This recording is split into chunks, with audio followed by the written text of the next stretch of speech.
Hujambo, hiki ni kipindi cha Neno na ni mimi hapa Pamela Omodo ambaye ninakukaribisha kwenye hiki kipindi cha leo. Hebu kwanza tuusikize wimbo ufuatao, kisha mchungaji Jeffrey Wanjala Monialo atuletee neno. Karibu.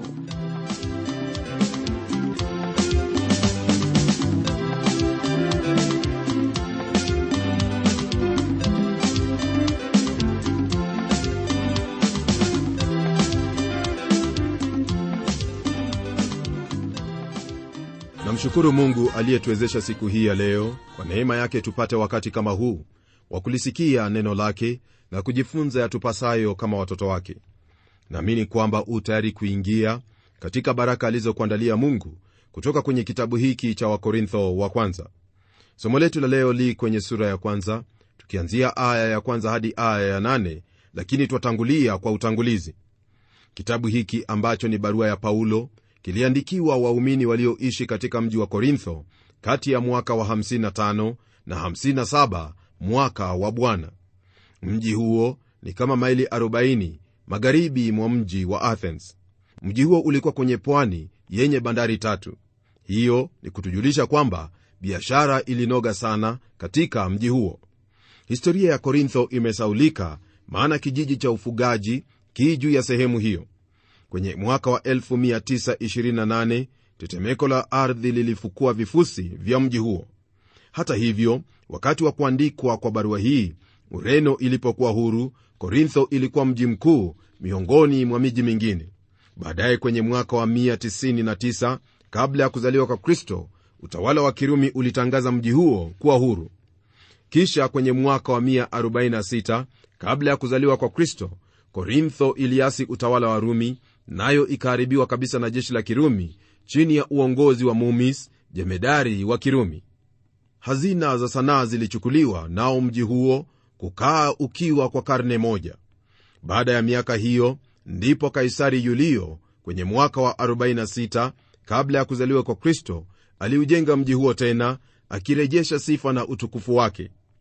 Idadi ya watu katika mji huo alipoishi Paulo yakadiriwa kuwa 400,000 au 1,400, nayo ilijumuisha Wayunani, Wayahudi, Waitaliano na mchanganyiko wa watu kutoka katika tawala ya Kirumi. Magharibi na mashariki ya ulimwengu wa wakati huo ilikutania hapo, na hali ya mwanadamu ya uovu kudhihirika. Dini pia ilipewa nafasi yake, ingawaje pasipo umuhimu. Hekalu lilikuwepo kwa mungu wa kike aitwaye Afrodito au Venus kwa hao Warumi. Katika hekalu hiyo kulikuwepo na makuhani wa kike 1000, nao walitumika kama makahaba katika ibada yao. Ngono ilikuwa dini na ibada kwa watu wale, hasa wale walioingia katika hekalu hiyo.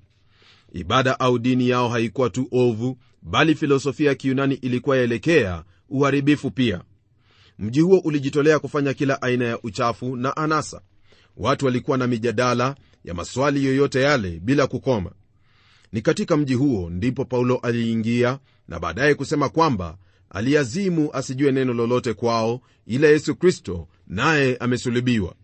Hayo wayapata kwenye sura ya 2 aya ya 2 kwenye kitabu hiki cha Wakorintho wa kwanza. Watu hao walijitolea kwa kila aina ya uchafu, tamaa na zinaa, kama nilivyotangulia kusema. Ila hapa ndipo alihubiri Paulo na kuanzisha kanisa, nao ndio aliwaandikia barua 2. Paulo alifika Korintho katika safari yake ya pili ya kimishonari, na baadaye kwenye safari yake ya 3. Sura ya 18 aya ya kwanza hadi 18 ya kitabu cha Matendo ya Mitume yatupa habari kuhusu miezi 18 ya mtume Paulo alipokuwa kule Korintho. Ni huko ndiko alikutana na Akila na Prisila. Hawa walikuwa wametimuliwa na mtawala wa Kirumi aitwaye Klaudio. Mwandishi mmoja wa historia aitwaye Seotonia aliandika na kusema kwamba Wayahudi walifukuzwa Rumi kwa sababu ya vurugu waliofanya walipokuwa wakiwaudhi ndugu zao wa Kristo wa Kiyahudi. Paulo alipofika Korintho alihubiri katika sinagogi, na kama ilivyokuwa kawaida ya popote alipoenda, kuna wale waliozusha ghasia. Mtume Paulo popote alipofika, mambo matatu yalitendeka. Kulikuwepo na ghasia, mabadiliko au uamsho. Korintho ilikuwa kati ya sehemu hizo. Katika safari ya 3 ya Paulo alitumia muda wake mrefu sana katika mji wa Efeso.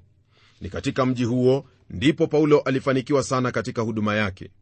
Huenda sehemu hii ilihudumiwa sana kiinjili kuliko kwingineko. Jambo hili liliwasumbua hao wa Korintho mioyoni mwao. Walikuwa wachanga kiroho, nao walimwomba Paulo kuwaendea. Katika barua hii Paulo arekebisha baadhi ya elimu potovu iliyokuwa imeingia katika kanisa la Korintho. Nao walimjibu na kumuuliza maswali yaliyohusu maisha ya kawaida, kuhusu siasa, dini, miongoni mwa mengine. Paulo aliwajibu maswali yao na mengine yaliyomfikia. Barua ya kwanza hatuna, ila tuliyo nayo ni ya pili, nayo ndiyo twaifahamu kuwa Wakorintho wa kwanza. Mada kuu katika kitabu hiki ni ukuu wa Kristo na ubwana wake. Hili ni muhimu sana kwetu kutambua, maana ni suluhisho kwa matatizo yetu pia. Hapa tutapata kwamba Bwana Yesu Kristo ndiye suluhisho kwa kila tatizo katika maisha ya mwanadamu. Lingine lenye umuhimu ni kwamba twapata mafundisho kuhusu ufufuo. Hilo lafanya barua hii kuwa yenye umuhimu, tena umuhimu mkuu sana katika imani yetu ya Kikristo. Kama vile maneno haya yalivyoleta suluhu katika kanisa la Korintho, ndivyo ilivyo kwetu leo hii. Maana neno la Mungu li hai, tena lina nguvu, tena lina ukali kuliko upanga uwao wote ukatao kuwili, tena la choma hata kuzigawanya nafsi na roho na viungo na mafuta yaliyomo ndani yake, tena li jepesi kuyatambua mawazo na makusudi ya moyo. Wala hakuna kiumbe kisichokuwa wazi mbele zake, lakini vitu vyote vi utupu na kufunuliwa machoni pake yeye aliye na mambo yetu. Hayo ndiyo neno la Mungu hutenda katika maisha yetu. Sasa hebu tugeukie sura ya kwanza, ambapo neno la Mungu lasema hivi kwenye aya ya kwanza: Paulo aliyeitwa kuwa mtume wa Yesu Kristo kwa mapenzi ya Mungu, na Sosthene ndugu yetu. Andiko hili latufahamisha kwamba Paulo aliitwa kuwa mtume kwa mapenzi yake Mungu. Ni mapenzi ya Mungu ndiyo yalimfanya awe mtume. Hili ni muhimu sana, hasa kwako mtoto wa Mungu, maana hapo ulipo ni kwa sababu ya mapenzi ya Mungu. Iwapo waweza kusema hivyo, basi wewe ni Mkristo uliyejawa na furaha, kwa kuwa watambua katika mapenzi ya Mungu. Na je, kuna jambo lingine lipi linaloweza kumfurahisha mtoto wa Mungu isipokuwa kuwa katika mapenzi yake Mungu? Na si kwamba umejawa furaha na toshelezo maishani tu, bali wafahamu jinsi ya kuishi vyema katika maisha haya, kwa kuwa maisha haya mtu aweza kuyaishi vyema tu akiwa katika mapenzi ya Kristo. Ni kweli kwamba utakabili hali ngumu hapa na pale, lakini katika nafsi yako utakuwa na amani. Paulo alikuwa na hali kama hiyo aliposema kuwa yeye ni mtume kwa mapenzi ya Mungu. Naye huyu Sosthene anayetajwa hapa ndiye alimletea Paulo barua kutoka kwa wale waumini wa Korintho, na sasa aichukua barua ya mtume na kuiwasilisha kwa kanisa hilo la Korintho.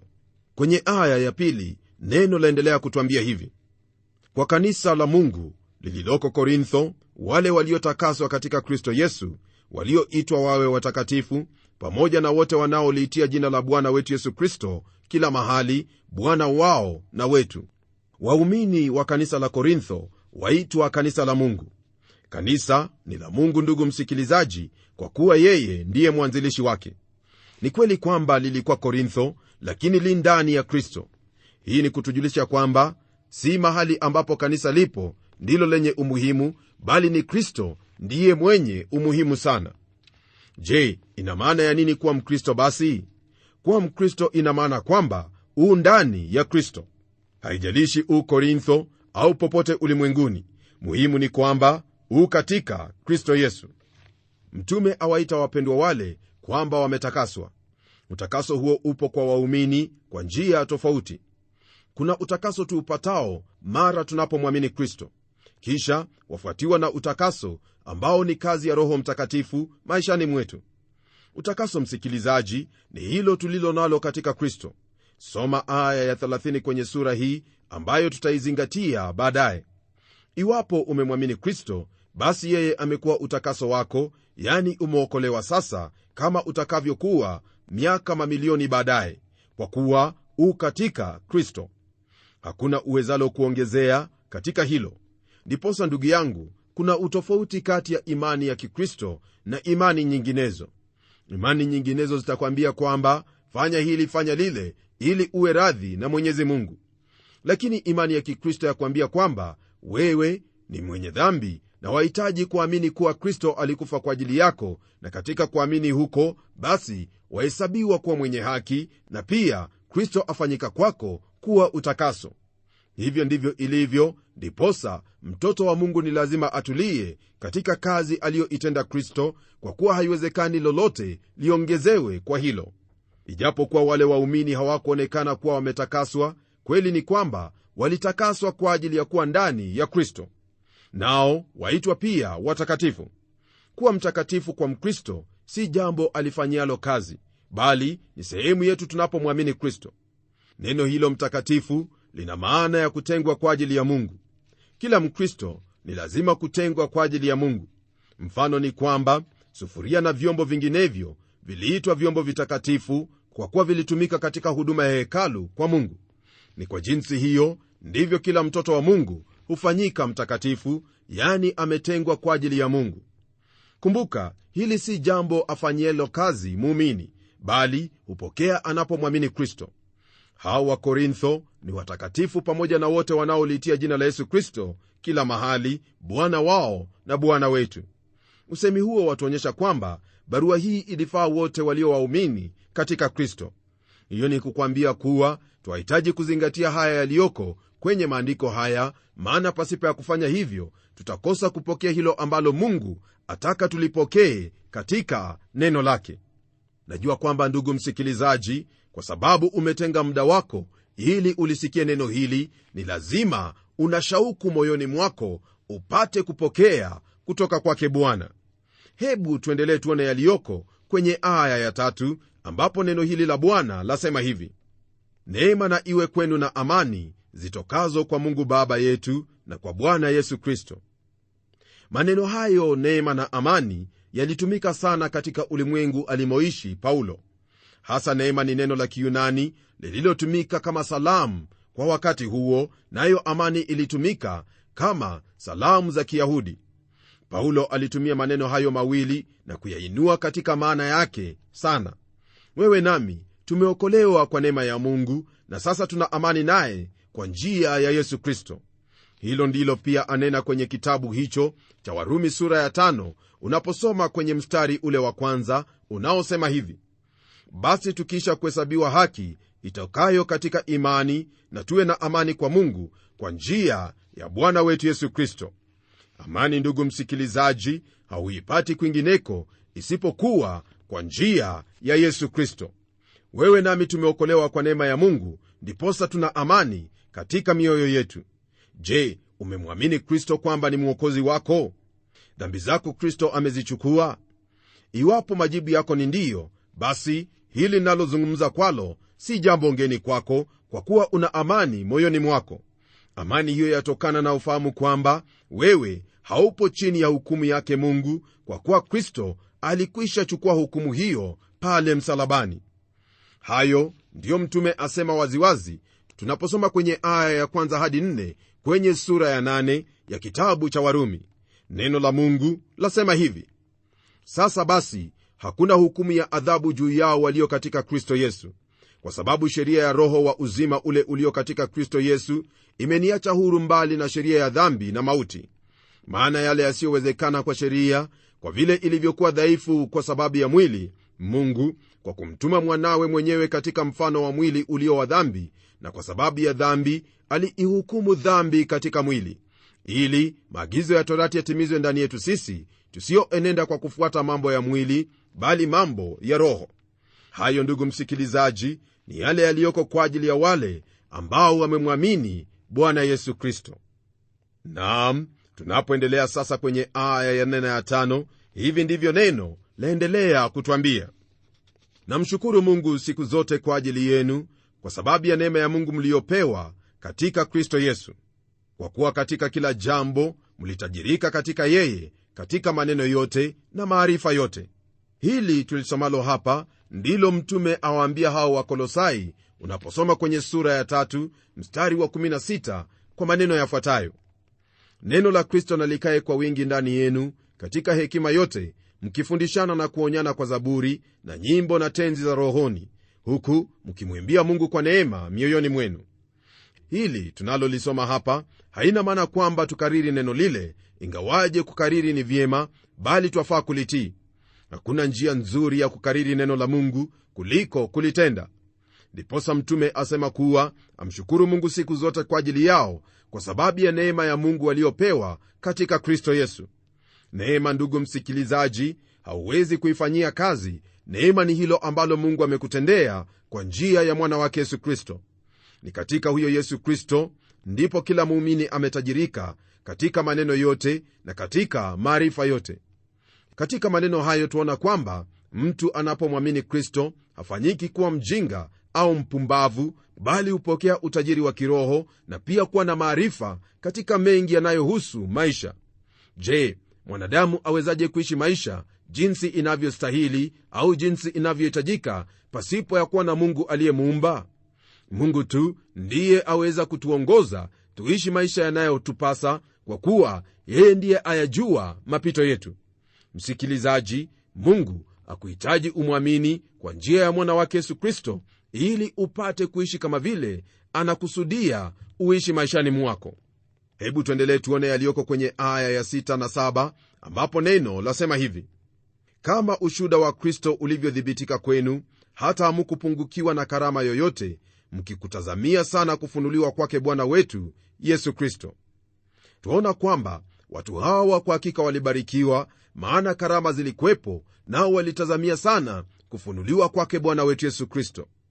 Ni wazi kwetu katika maandiko haya ya kuwa iwapo kuna jambo lililokuwa likiendelea, ni kwamba watu hao walioishi wakati ule waliishi kwa kutazamia sana kufunuliwa kwake Bwana wetu Yesu Kristo. Hili ni jambo tunalofaa kuiga, kwa kuwa twahitaji kuishi kwa utayari kwamba Bwana wetu Yesu Kristo yaweza kuingia wakati wowote ule.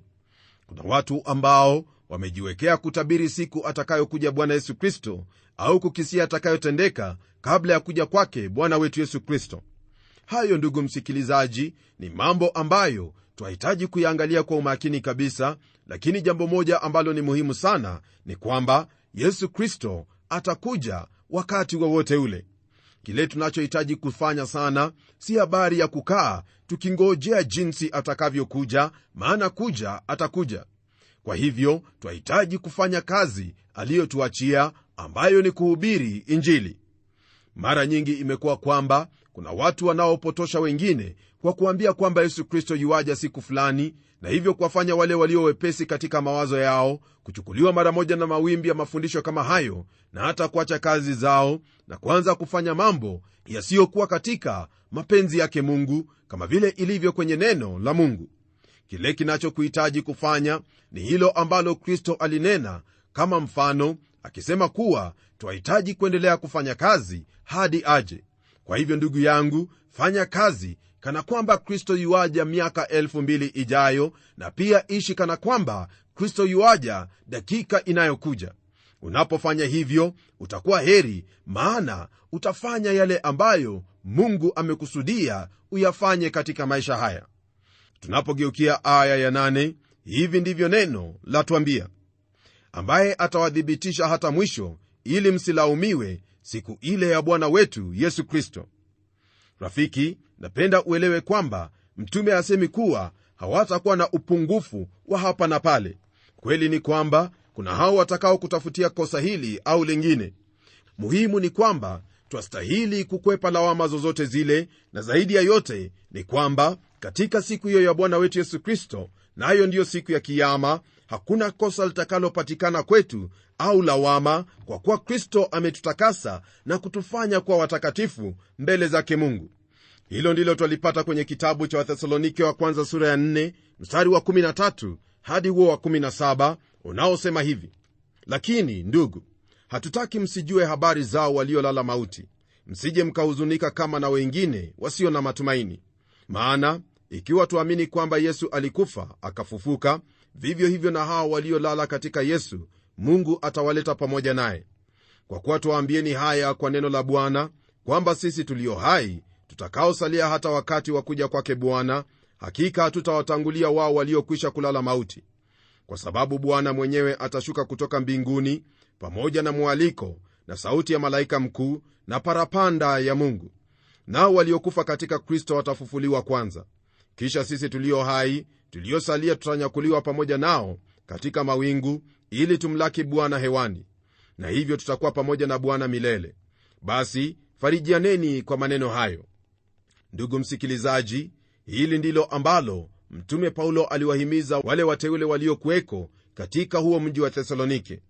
Lakini katika yote ni vyema kuhakikisha kwamba twakaa na kutenda kwa jinsi isiyotuletea lawama, yani kuishi kana kwamba Kristo yuaja sasa hivi na kufanya kazi kana kwamba Kristo yuaja miaka 2000 ijayo.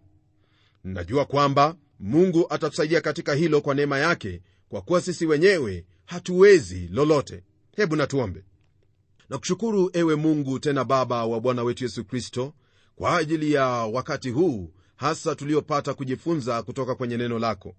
Tumebarikiwa kujua kwamba kwa sababu ya yote aliyotutendea Kristo tumeunganishwa nawe, na pia tumeitwa watakatifu na tumetakaswa na kutengwa kwa ajili yako. Bwana, haya ni maneno makuu tena mazito sana tunapotazama jinsi tusivyoweza kuenenda kama vile unavyotuagiza kwenye neno lako. Lakini katika yote umetupa Roho wako Mtakatifu kusudi atuongoze na kutusaidia katika maisha yetu tupate kuyatenda yote jinsi anavyotuwezesha. Naomba kwa ajili ya ndugu yangu msikilizaji ya kuwa yote haya tuliyojifunza leo hii utamsaidia apate kuyafahamu zaidi. Anaporudia kuyasoma maandiko haya utamwezesha apate ufunuo zaidi, ili apate kuyatenda yanayostahili na jina lako lipate kubarikiwa, asiwe na lawama yoyote katika kizazi hiki. Na kushukuru kwa kuwa haya yote hayawezekani kwetu, bali kwako Mungu yote haya yawezekana. Haya nimeyaomba nikijua kwamba utayatenda, kwa kuwa nimeomba katika jina la Yesu Kristo aliye Bwana na Mwokozi wetu. Amen. Ndugu msikilizaji, iwapo kuna jambo linalobariki moyo ni kujua kwamba wewe ni mtakatifu, wewe ni mteule, wewe umetakaswa, wewe una amani na Mungu, na pia umepewa neema kutoka kwake Mungu. Hayo yote si kwa sababu wewe ni mzuri, lakini ni kwa sababu ulimwamini Kristo aliyekutendea hayo yote pale msalabani. Jamani, wewe Mkristo umebarikiwa iwapo utaenenda katika hayo ambayo Kristo alikutendea, hasa kumfunua Mungu kwako ili upate kuyajua mapenzi yake kama vile yalivyo kwenye neno hili lake. Ishi katika neno hili, tenda neno hili, nawe utaona jinsi Mungu atakutendea maishani mwako. Na hadi tutakapokutana tena kwenye hicho kipindi kijacho, ni mimi mchungaji wako Geoffrey Wanjala Munialo, na neno litaendelea.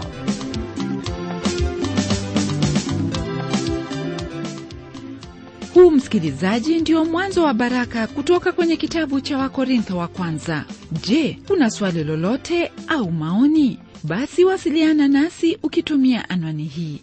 Kwa mtayarishi kipindi cha Neno, Trans World Radio, sanduku la posta 21514, kisha andika code namba ambayo ni 00505, Nairobi, Kenya. Pia waweza kutumia anwani hiyo hiyo ili uweze kufadhili kipindi hiki kwa kuandika money order kwa Trans World Radio. Kwa wale ambao wamekuwa wakiendelea kufanikisha kipindi hiki kwa niaba ya Trans World Radio, nasema asante sana.